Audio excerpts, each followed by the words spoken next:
Hey everyone, it's Adam Rittenberg and Kyle Bonagura, co-host of the Unforgotten Season 3, Finding Dolores Wulff. We're here to look back at Episode 3, This Way to the Murderer's House, which dropped earlier this week. And Kyle, this is an episode that both of us were looking forward to having out in the open, just because of all the details. And I think what the way we start the episode, let's kind of begin there because you and I were actually in Woodland together back in March. We felt the need to kind of retrace some of the important parts of the story, and we were fortunate enough that a guy by the name of Daryl Erzman, who was a neighbor and a friend of the Wulff family, specifically the Wulff children, was in the area and willing to show us around. And so, we met Daryl back in March and went around town.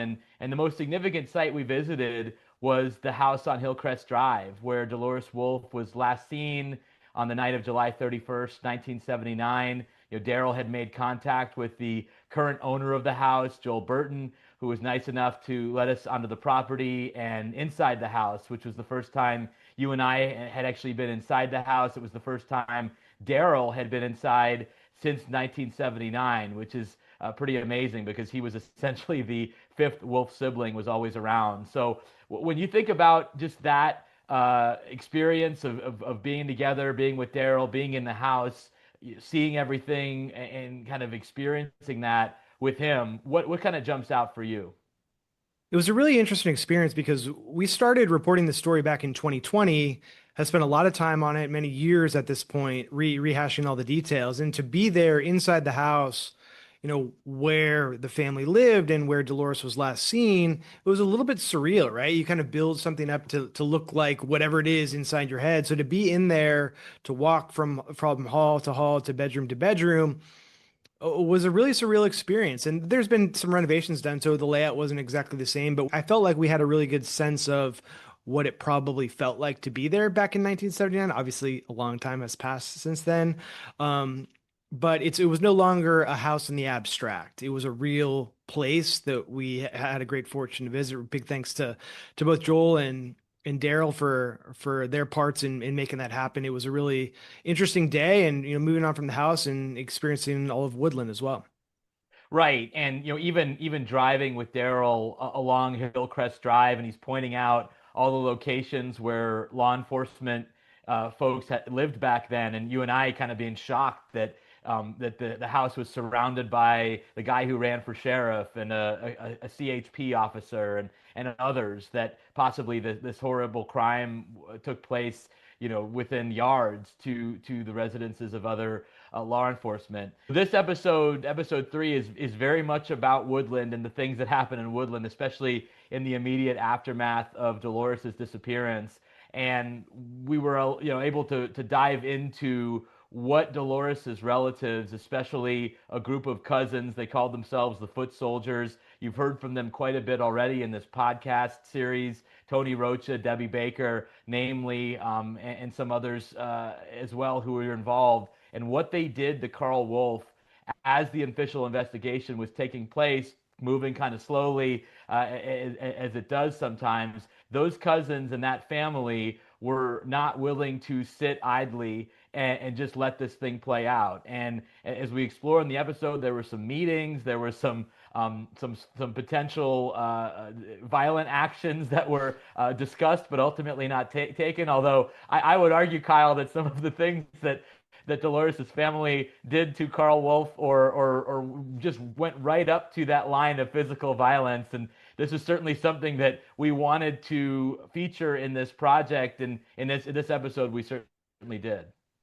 Yeah, there's a lot that stands out from all of the antics that went on. I mean, a couple that come to mind right away. The name of the episode is This Way to the Murderer's House, and that's a nod to the signs around town. So there was this long stretch of road leading towards the Wulff home, and it was one sign after the next, kind of laying out, like, this way to the murderer's house. So if you were driving towards the house, the message would slowly build, right? I mean, painting on his garage door, throwing animal carcasses on his property, all of that stuff is just, it's kind of crazy to think about now.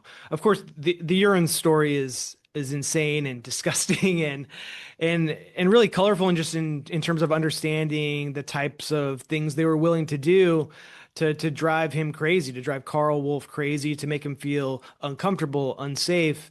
And eventually he did leave town as a result, certainly in part because of how he was made to feel like a prisoner in his own home. Yeah, I mean, can you imagine, being in that situation where, you're still a free person technically, but at any moment there could be something showing up on your front porch, or a bumper sticker put on your car, or a disgusting jar of 13-year-old urine thrown through your window and crashing onto the floor. And then be essentially living in fear. I mean, Tony Rocha told us that they chased him around town. That there was a armed confrontation between Tony Rocha and Carl Wulff, which obviously involved another cousin, Mary Thomas. So it was just constant tension and probably fear that Carl Wulff was living in at that time, as these cousins just were relentless in their harassment of him. Yeah, and sometimes I think about like he had to have known that people weren't just going to roll over, right? This was a really intense family. They weren't going to let him like be warm and comfortable in Woodland after Dolores went missing. Like this feels so predictable that they were not just going to just let it go, right? And they didn't. They didn't let it go immediately. They didn't let it go in the months that followed. It was 9 months had passed before they went ahead and tried the ruse where they called the house and tried to get him to lead them to the body. And then it was 40 more years and they still hadn't let it go. So this was, this story is very much a true crime story, but we've said it before, like it's a story about a family. The familial bonds between the people that we've talked to are very rare. And I think maybe unlike anything else I've ever come across in my life, just like the lengths that they were willing to go to protect and defend their family members is really admirable.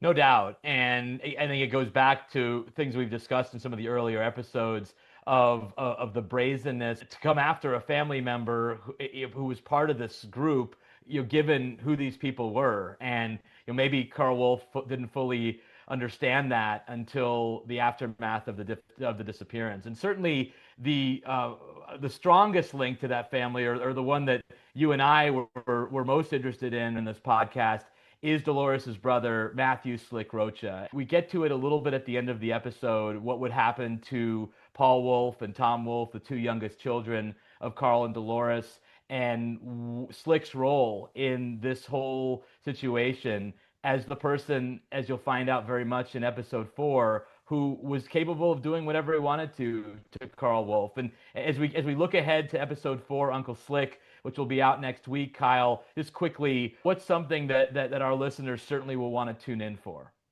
Well, here's a guy who happened to be on the ground in Little Rock, Arkansas during the desegregation of schools. He was on the ground with the Little Rock Nine. He was also a covert operator in Vietnam before the war had broken out. He did acts that haunted him for years. He goes into those in great detail with us. It's really moving. It's really emotional. He really bears his soul in a way. He experienced a lot of trauma at a young age and then came back. And then his sister goes missing, 2 decades later. So it's a lot that one person has to deal with. And he was really open with us, and I'm excited to be able to share his story next week. Because like Paul said at the end, he's really the glue that held his family together, and Paul's family together, certainly after Dolores went missing. Yeah, no doubt. This is an episode you certainly will not want to miss if you're a fan of this podcast, which we know you are, but certainly if you're someone who is into American history, because Matthew Rocha has a place in American history that we found out is quite extraordinary. So we, again, appreciate all of your support. Continue to follow us on social media. We have posts going up pretty much every day during the run of this podcast. And we'll be back next week to go over episode 4, Uncle Slick, and look ahead to episode 5. For now, it's Adam and Kyle. Bye for now. We'll see you next week.